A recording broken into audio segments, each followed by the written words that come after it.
ចាប់មាសបានមកចាំងក្រមុំចាប់មាសស្រែកសុំយំទីចំណៃ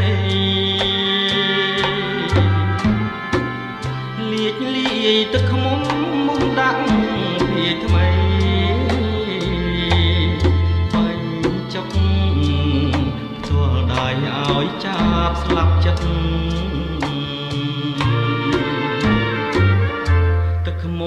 ផ្អែមឆ្ងាញ់ចាញ់សំភងស្ងួនចាប់ចង់បានខ្លួនស្ងួនមករួមអារិតចាប់យំមកបោះឲ្យស្រីអាណិតហ៊ានបដូរជីវិតល្បិតចិត្តប្រា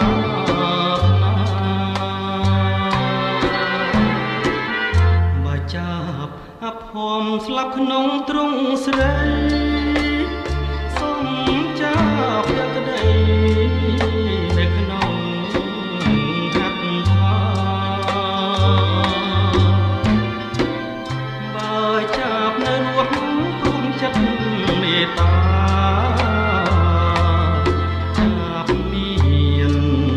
វាសនារូបក្បែរទ្រង់អូ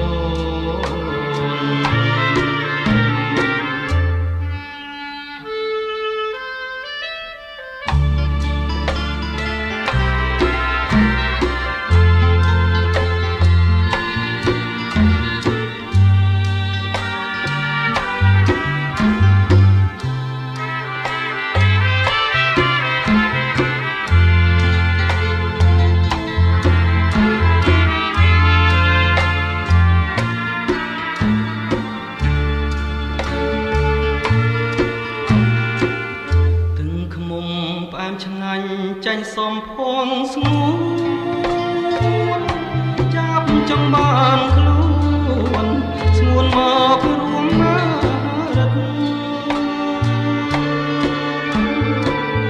ចាប់យំមកបោះឲ្យស្រីអាណិតហ៊ានបដូរជីវិត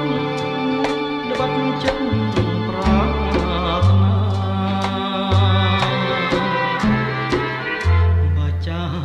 អភ័មស្លាប់ក្នុងទ្រង់ស្រី